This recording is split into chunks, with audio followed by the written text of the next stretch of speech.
गेल्या 2-3 दिवसापासून जिल्ह्यात सुरू असलेल्या सततच्या मुसळधार पावसामुळे अनेक भागात पूरसदृश्य परिस्थिती निर्माण झाली आहे।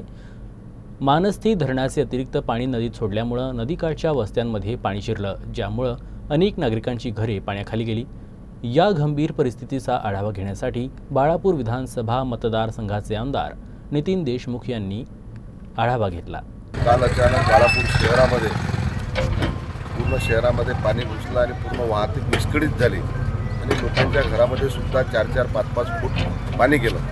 आज तहसीलदार साहेब, शिवसाहेब आम्ही पाहणी करून या लोकांना तात्काळ सानुग्रही अनुदान जे 48 घंट्याच्या आत 24 घंट्याच्या आत द्यावं लागते ते तात्काळ देण्याच्या संदर्भात तहसीलदार साहेबांची चर्चा झाली आणि लगेच आज सायंकाळपर्यंत किंवा उद्या सकाळपर्यंत त्या लोकांना सानुग्रही अनुदान मिळेल आणि त्यांची राहण्याची व्यवस्था सगळी तहसीलदार साहेबांनी आणि शिवसाहेबांनी रात्रीच ज्या जिल्हा परिषदच्या शाळा असतील, काही शाळा वगैरे असतील त्या ओपन केल्या आणि त्या लोकांची व्यवस्था केली।